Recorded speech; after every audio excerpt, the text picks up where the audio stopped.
Hello, അപ്പോൾ എല്ലാവർക്കും നമ്മുടെ പുതിയൊരു വീഡിയോയിലേക്ക് സ്വാഗതം. നമ്മൾ കഴിഞ്ഞ രണ്ടാഴ്ച മുമ്പ് ഒരു വീഡിയോ ചെയ്തിട്ടുണ്ടായിരുന്നു. കേരള വാട്ടർ അതോറിറ്റിയിൽ അസിസ്റ്റൻറ്റ് എഞ്ചിനീയർ ഇലക്ട്രിക്കൽ തസ്തിക വരാൻ വേണ്ടി പോകുന്നു എന്ന് പറഞ്ഞിട്ടുള്ളൊരു വീഡിയോ. യെസ്, അത് വന്നിട്ടുണ്ട്. നിങ്ങളുടെ പ്രൊഫൈലിൽ അത് നിങ്ങൾക്ക് ലഭ്യമായിട്ടുണ്ട്. നിങ്ങൾക്ക് എന്ത് ചെയ്യാം, ഇപ്പോൾ മുതൽ അത് അപ്ലൈ ചെയ്യാം. അതിൻ്റെ ബാക്കി ഡീറ്റെയിൽസ് നോക്കിയാലോ. യെസ്, നിങ്ങളുടെ പ്രൊഫൈൽ നിങ്ങൾ ലോഗിൻ ചെയ്യുക. ആ ലോഗിൻ ചെയ്തതിൽ നിങ്ങൾ already assistant engineer electrical universities in Kerala നിങ്ങൾ അപ്ലൈ ചെയ്തിട്ടുണ്ടാവും. അതേപോലെ PWDയിൽ അസിസ്റ്റൻറ്റ് എഞ്ചിനീയർ ഇലക്ട്രോണിക്സ് നിങ്ങൾ അപ്ലൈ ചെയ്തിട്ടുണ്ടാവും. ചെയ്യാത്തവരാണെങ്കിൽ അപ്ലൈ ചെയ്യുക കേട്ടോ. ഇലക്ട്രിക്കൽ ആൻഡ് ഇലക്ട്രോണിക്സ് എഞ്ചിനീയറിംഗ് പഠിച്ചവർക്ക് അപ്ലൈ ചെയ്യാൻ വേണ്ടി പറ്റുന്ന പോസ്റ്റാണ് ഇത് രണ്ടും. ദെൻ അതിൻ്റെ താഴെയായിട്ട് 126/2024 എന്ന് പറഞ്ഞിട്ട് പുതിയൊരു നോട്ടിഫിക്കേഷൻ കാണാം. Assistant engineer electrical in Kerala water authority.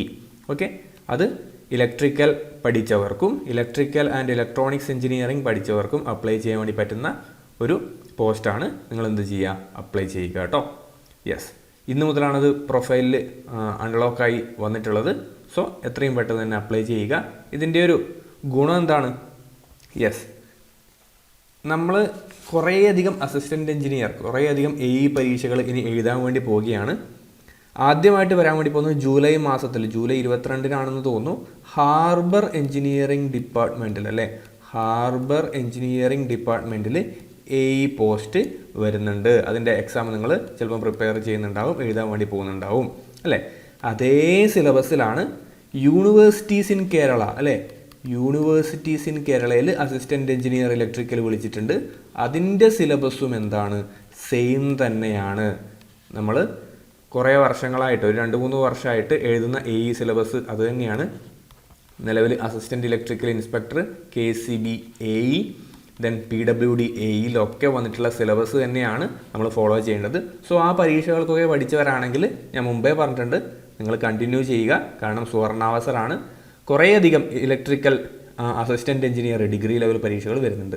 ഇതിൻ്റെ കൂട്ടത്തിലാണ് നമുക്കിനി വരാൻ വേണ്ടി പോകുന്ന വാട്ടർ അതോറിറ്റിയിലുള്ള അല്ലേ, കേരള വാട്ടർ അതോറിറ്റിയിലെ AE ഇലക്ട്രിക്കൽ. ഓക്കെ, ഇതും സെയിം സിലബസിൽ തന്നെയാണ് വരാൻ വേണ്ടി പോകുന്നത്. അപ്പം ഒരു സിലബസ് പഠിച്ചാൽ നിങ്ങൾക്ക് ഇത്രയും പരീക്ഷകൾ എഴുതാൻ വേണ്ടി സാധിക്കും. ദെൻ ഒരു പരീക്ഷ കൂടി നിങ്ങൾ അപ്ലൈ ചെയ്തിട്ടുണ്ടാവും. അതെന്താണ്? അത് PWD AE ആണ് അല്ലേ. PWD AE കൂടി നിങ്ങൾ അപ്ലൈ ചെയ്തിട്ടുണ്ടാവും. അത് മിക്കവാറും ഇലക്ട്രിക്കലിൻ്റെ ടോപ്പിക്കും അതിൻ്റെ കൂടെ ഇലക്ട്രോണിക്സിൻ്റെ ടോപ്പിക്കും വരുന്ന രീതിയിലായിരിക്കും കേട്ടോ വരിക. എന്നാലും ഇവിടെ നിങ്ങൾ പഠിച്ച കാര്യങ്ങൾ നിങ്ങൾക്ക് ഇവിടെ യൂസ് ചെയ്യാൻ വേണ്ടി പറ്റും. കാരണം അവിടെ ഇലക്ട്രോണിക്സ് ആണ്, PWD AE ഇലക്ട്രോണിക്സ് ആണ്, ഇലക്ട്രിക്കൽകാർക്ക് അപ്ലൈ ചെയ്യാമെന്നുള്ളതാണ്. എന്നാലും ഏകദേശം ഒരു 50 മാർക്കിനൊക്കെ കോമൺ ടോപ്പിക് ഉണ്ടാവാൻ സാധ്യതയുണ്ട്.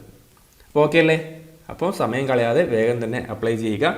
അതിൻ്റെ details Kerala water authority AE post electrical scale of pay സാധാരണ രീതിയിലുള്ള AEയുടെ അതേ സ്കെയിൽ ഓഫ് പേ തന്നെയാണ്. നിലവിലുള്ള വേക്കൻസികൾ 3 ഓക്കെ, ഇതൊക്കെ നല്ല രീതിയിൽ പോകും കേട്ടോ. കുറേയധികം വേക്കൻസികൾ, കുറേയധികം അഡ്വൈസുകൾ പോകാൻ സാധ്യതയുണ്ട്. കാരണം ഈ പരീക്ഷയൊക്കെ നടക്കുന്ന സമയത്ത് എന്ത് സംഭവിക്കും, നമ്മുടെ അസിസ്റ്റൻറ്റ് ഇലക്ട്രിക്കൽ ഇൻസ്പെക്ടറിലേക്കുള്ള അതേപോലെ PWD AEയും ദെൻ KCBയുടെ AEയും ഒക്കെയുള്ള അഡ്വൈസുകൾ പോവും. അവരൊക്കെ നിലവിൽ ഈ ഒരു പരീക്ഷ എഴുതാൻ വേണ്ടി പ്രിപ്പയർ ചെയ്യുന്നുണ്ടാവും. അവരൊന്നും ഈ ഒരു വാട്ടർ അതോറിറ്റി ചിലപ്പം സെലക്ട് ചെയ്യണമെന്നില്ല അല്ലേ. ഉറപ്പായിട്ടും ഇപ്പോൾ അസിസ്റ്റൻറ്റ് ഇലക്ട്രിക്കൽ ഇൻസ്പെക്ടർ കിട്ടിയ ആൾ ചിലപ്പം ഇത് ചൂസ് ചെയ്യണമെന്നില്ല. ദെൻ അപ്പോഴേക്കും ചിലപ്പം ലെക്ചർ ഇൻ പോളി വരാം, അതേപോലെ assistant professor in engineering college വരാം. അപ്പോൾ അങ്ങനെയൊക്കെയുള്ള കേസസ് വരുന്ന സമയത്ത് പാരലായിട്ട് കൂടുതൽ ലിസ്റ്റ് ഉണ്ടാകുമ്പം കൂടുതൽ ആൾക്കാർക്ക് അഡ്വൈസുകൾ പോകാൻ സാധ്യതയുണ്ട്. അതുകൊണ്ട് നിലവിലെ വേക്കൻസികൾ നോക്കേണ്ട ആവശ്യമില്ല. പഠിച്ചു തുടങ്ങുക, പഠിച്ചവർ കണ്ടിന്യൂ ചെയ്യുക, എക്സാം എഴുതുക, അത്രയേ ഉള്ളൂ കാര്യം. ഇലക്ട്രിക്കൽ എഞ്ചിനീയറിംഗ് പരീക്ഷകൾക്ക് വേണ്ടിയിട്ട് പ്രിപ്പയർ ചെയ്യുന്ന നിങ്ങളുടെ സുഹൃത്തുക്കൾക്ക് വേണ്ടിയിട്ടൊന്ന് ഷെയർ ചെയ്ത് കൊടുക്കുക. വീഡിയോ ലൈക്ക് ചെയ്യുക. ആദ്യമായിട്ട് കാണുന്നവരാണെങ്കിൽ സബ്സ്ക്രൈബ് ചെയ്യുക. അപ്പോൾ അത്രമാത്രമേ ഉള്ളൂ. നമുക്കിനി മറ്റൊരു വീഡിയോയിൽ കാണാം. Till then bye.